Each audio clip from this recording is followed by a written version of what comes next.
సాక్ష్యాన్ని మనం విన్నాం. నిజంగా గమనించండి, ఈ రోజున దేవుని యొక్క సన్నిధిలో జీవిస్తున్నటువంటి క్రైస్తవులు జీవిత ప్రారంభ దినాలలో,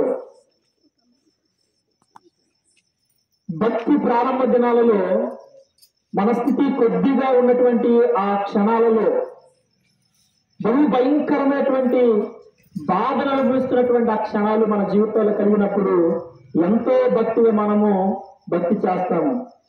అనేక సందర్భాల్లో లోబడి జీవించే విధానాన్ని కలిగి ఉంటాము.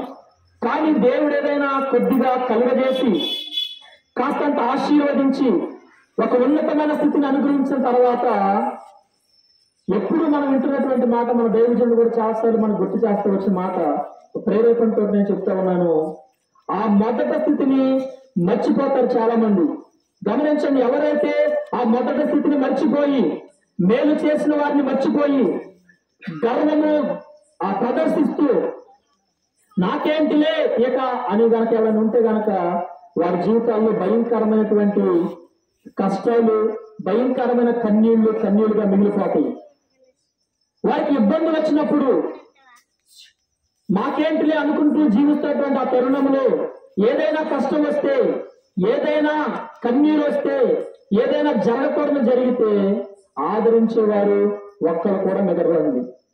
ఆదరించేవారు ఎక్కడో కూడా వారు ఎంత ఎత్తుకున్నా కానీ దొరకదు. ఎందుకనంటే ఆ ద్వారాలు దేవుడే మూసేస్తాడు వారి జీవితంలో. ఎందుకనంటే కృతజ్ఞతాహీనులుగా జీవించారు.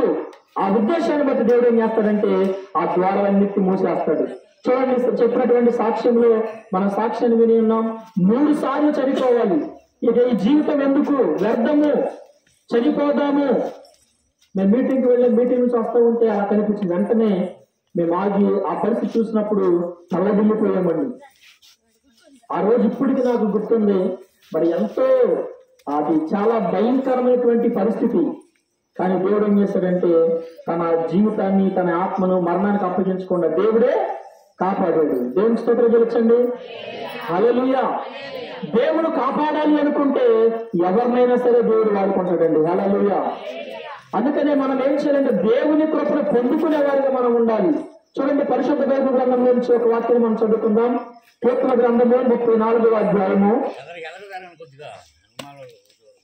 4వ వచనం చదువుకుందాం. నేను యెహోవా యొద్ద విచారణ చేయగా ఆయన నాకు ఉత్తరం ఇచ్చెను. నాకు కలిగిన భయములన్నిటిలో నుండి ఆయన నన్ను తప్పించెను. గట్టిగా దేవుని స్తోత్రాలు చెబుతాం. హల్లెలూయా.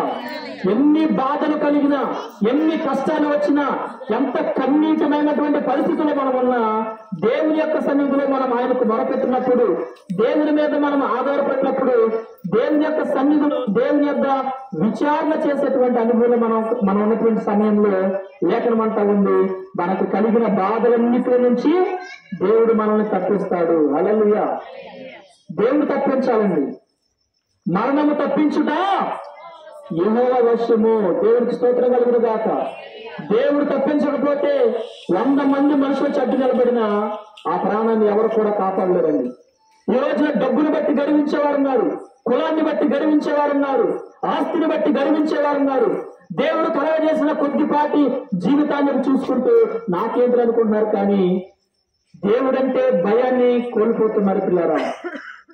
గమనించండి, దేవుని యొక్క విధానాన్ని, ఆయన ప్రేమ స్వరూపిగానే మనం చూస్తూ ఉన్నాం. కానీ దేవునికి అవిధేయంగా బ్రతికినటువంటి ఇశ్రాయేలు జీవితాలలో ఎప్పటికీ వాళ్ళు యుద్ధాలు చేస్తున్నారండి. హల్లెలూయా.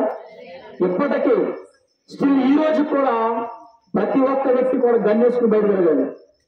వారి దగ్గర ఏమో చెప్పిన ఆడపిల్లలు సహితం యవనస్తులు అందరి దగ్గర కూడా మరి భయంకరమైనటువంటి మారణాయుధాలతో వారి ప్రయాణం కనబడితేనే ఆ పిడుగులు కనుక ఆ శబ్దం వింటేనే అమ్మో ఏమైపోద్దని స్తోత్రాలు చెప్పేవాళ్ళు స్తోత్రం స్తోత్రం అంటారు. అన్యులైతే వారు కలిసేటువంటి మాటలు వారు మాట్లాడుతూ ఉంటారు. గమనించలేరు. కానీ దేవుని యొక్క చిత్తంలో మనం, దేవుని యొక్క కృపను కనుక మనం పొందుకోకపోతే మరణము కానీ కష్టాన్ని కానీ తప్పించుట ఎవరి ఆధ్వర్యంలో కూడా లేదు. చూడండి, కదా, వారు ఆయన తట్టు చూడగా వారికి వెలుగు కలిగను, వారి ముఖములన్నది కూడా లజ్జింపకపోయెను. హల్లెలూయా. మన ముఖాలు ఎప్పుడు కూడా దీవెనకరంగా ఉంటాయండి. ఎంతమంది ఎంత వ్యతిరేకంగా మనకి ఎదురుదాడి చేసినా, కష్టాలు ఎన్ని రీతులుగా మనను ఎదురుదాడి చేసినా కానీ మన ముఖాలను ఎన్నడూ కూడా దేవుడు లజ్జింప చేసే దేవుడు కానే కాదు. ఆ కింద మాటలు మనం చదువుకుంటూ వెళ్తూ ఉంటే, ఈ తీరును మొదపెట్టగా యెహోవా ఆలకించెను, అతని శ్రమలన్నిటిలో నుండి అతనిని రక్షించెను. యెహోవా యందు భయభక్తుల వారి చుట్టూ ఆయన దూత కావలి ఉంటూ వారిని రక్షించండి. దేవుని స్తోత్రం తెలుసండి. ఎవరి చుట్టూ అంట? యెహోవా యందు భయభక్తులు గల వారి చుట్టూ. నిజంగా సహోదరి, కానీ ఇక్కడ దేవుని ఆరాధిస్తున్నటువంటి మనందరి జీవితాల్లో కూడా ఎప్పుడైతే దేవుని యందు భయభక్తులు కావాలండి, డ్రామాలు కాదు దేవుడు కావాల్సింది. ఏం కావాలి చెప్పండి? భయభక్తులు కావాలి. మనం చేసేటువంటి ప్రార్థనైనా, ఆరాధన, స్తుతైనా, విజ్ఞాపనైనా అది హృదయంలో నుంచి వచ్చేదై ఉండాలండి. హల్లెలూయా. బయట స్వరూపాన్ని మనుషులు చూస్తారు, కానీ మనం ఆరాధిస్తున్న దేవుడు హృదయాన్ని చూసే దేవుడు ఉన్నాడు. హల్లెలూయా. మనుషులు ఇస్తే అలా గుర్తుపెట్టేస్తారు, కానీ దేవుడిస్తే ఆకాశవాక్యం ఎత్తి పట్టజాలంత విస్తారమైన దీవెనలతోటి దేవుడు మనల్ని ఆశీర్వదిస్తాడు. ఆమేన్. కాబట్టి చూడండి, యెహోవా యందు భయభక్తులు గల వారి చుట్టూ ఆయన దూత కావలి ఉండి వారిని రక్షించును. మనం అనుకుంటాం, నాకు ఎవరూ లేరులే, మమ్మల్ని ఆదరించేవారు ఎవరు లేరు, నా పరిస్థితి ఏంటో, నాకు సహాయం చేసేవారు ఎవరు అనుకుంటాం, కానీ మమ్మల్ని కాపాడేవారు ఎవరున్నారు అనుకుంటాం. కానీ దేవుని యొక్క దూతలు మన చుట్టూ, మన పిల్లల చుట్టూ, మన సంఘము చుట్టూ, మనం చేస్తున్న ప్రతి పని మీద కూడా దేవుని యొక్క దూతలు కావలి ఉంటాయి. హల్లెలూయా. ఇంకా కింద మాటలు కనుక మనం చదువుకుంటా వెళ్తే, యెహోవా ఉత్తముడని రుచి చూసి తెలుసుకునుడి, ఆయనను ఆశ్రయించునరుడు ధన్యుడు. చాలండి. చూడండి పిల్లరా, యెహోవా ఉత్తముడని రుచి చూసి తెలుసుకోవాలి. దేవుని మనం రుచి చూసామా? ఆయన ప్రేమను గుర్తెరిగామా? ఆయన యొక్క సన్నిధిలో ఆనందాన్ని మనము అనుభవించగలుగుతూ ఉన్నామా? లేకుండా భోజనాలు పెడితే కూర రుచి చూస్తాం, అది బాగుంది అంటే బాగుంది అనుకుంటాం, బాగోకపోతే మనకున్నటువంటి భాషలు మనం తెలియజేస్తూ ఉంటాం. మనం చూడాల్సింది జీవితాంతం భౌతికమైన విధానాల మీద కాదు, కానీ దేవుని రుచి చూసేవారుగా ఉండాలి. హల్లెలూయా. ఎక్కడ అర్థమైపోద్ది ఆత్మీయులు ఎవరు, భూ సంబంధులు ఎవరని. ఆత్మీయత ఆరాధన బాగా జరిగిందా? ఈ రోజు దేవుడు వాక్యంతో నాతో ఏం మాట్లాడాడు? వాక్యం ద్వారా దేవుడిని బలపరిచాడా? ఈ రోజు ఇంత చలిలో, ఇంత భయంకరమైన వాతావరణంలో, ఇంత దూరం ప్రయాసతో మనం వచ్చామే, దేవుడు మనతోటి ఏం మాట్లాడారు? ఆరాధనలో దేవుడి సన్నిధిని మనము అనుభవించామా? ఆత్మీయులుగా ఆత్మీయమైనటువంటి విషయాల మీద మనము దృష్టిని కేంద్రీకరించాలి పిల్లరా. భౌతికమైనటువంటి లోకంలో జీవించే వ్యక్తులైతే ఆ స్థలం కొనుక్కున్నామా, ఇల్లు కట్టుకున్నామా, పెళ్లిళ్ళు చేసుకున్నామా, మన జీవితాలు బాగున్నాయా, మనం ఆనందిస్తా ఉన్నామా, ఎవరు అలగపోతే మనకేంటి లేదు. లేదండి, ఇలా జీవించేవారు లేరా? ఎదుటి వ్యక్తికి హాని కలగ చేసి సంతోషంగా జీవించేవారు చాలా మంది ఉన్నారు. లేఖనం తెలియజేస్తుంది, దేవుని కనుక మనం రుచి చూస్తే మనం ఏం చేస్తామో తెలుసా? అయ్యో, ఈ రోజు నా ద్వారా ఎవరైనా కన్నీటి మేములో ఉన్నారా? నాకు మేలు చేసి ఎవరైనా ఇదిగో బాధలు అనుభవిస్తూ ఉన్నారా? అయితే నీ ఆనందాన్ని అక్కడ ఆపి నువ్వేం చేస్తావంటే ఆ వ్యక్తిని పలకరించి వస్తావు. హల్లెలూయా. దేవుని స్తోత్రం కలుగును గాక. దేవుని రుచి చూడటం అంటే ఏదో ప్రార్థన చేసుకున్నామే, పాటలు పాడుకుంటున్నామే, అది కాదు ప్రియారా. దేవుని రుచి చూడటం అంటే మన జీవితంలో యథార్థమైనటువంటి జీవితాన్ని మనం జీవించాలి. ఎంత ఎత్తుకు వెళ్ళినా, ఎంత ఉన్నతమైన స్థితిలో ఉన్నా దేవుని మీద గనక మనం ఆయనను పూర్తిగా రుచి చూడకపోతే ఆయన ఈ లోకంలో ఎన్నడూ కూడా మనకి అర్థము కానే కాదు. ఆయన మనస్సును మనం చూడాలి పిల్లరా. ఈ రోజున కృతజ్ఞత కూడికలో యేసు క్రీస్తు ప్రభు వారి మనస్సు ఎలా ఉందంటే, ఆయన పరలోక రాజ్యంలో కోటాను కోట్ల దేవదూతల మధ్యలో శుద్ధుడు పరిశుద్ధుడుగా కొనియాడబడుచున్నటువంటి ఆ దేవుడు, నిత్యము మహామహిమతో నింపబడినటువంటి ఆ దేవుడు నీ కొరకు నా కొరకు, మనం పెద్ద గొప్పలోనే కాదు, మట్టి మనుషుల మీద మన కొరకు ఆయన మానవునిగా నరరూపిగా శరీరాన్ని ధరించి ఆయన ఈ లోకంలో మన కొరకు దీనుడుగా దీనత్వాన్ని ధరించుకుని ఆయన ఈ లోకంలో జన్మించారు పిల్లరా. ఆయన ఎమోషనల్ గా ఫీల్ అయిన సందర్భాలు చాలా ఉన్నాయి. లాజరు చనిపోయినప్పుడు దేవుడు కన్నీళ్లు కార్చాడు. చాలా ఫీలింగ్స్ గుండా ఆయన ముందుకు వెళ్ళాడు పిల్లరా. చాలా పరిస్థితులలో అయినా తన ముందున్నటువంటి ఒక విజన్, దేవుని ముందున్నటువంటి ఒక మిషన్, రాజ్య సువార్తను తన భుజాల మీద వేసుకుని దేవుని యొక్క సువార్త ప్రకటిస్తూ ఆయనకున్నటువంటి ఒకే ఒక గురి ఏంటనంటే నశించిపోతున్నటువంటి వారిని వెదకి రక్షించాలి. హల్లెలూయా. ఎవరైతే బంధించబడి ఉన్నారో వారి కొరకు ఆయన పడినటువంటి ప్రయాస చూడండి. చేస్తా ఉంది 10వ వచనంలో,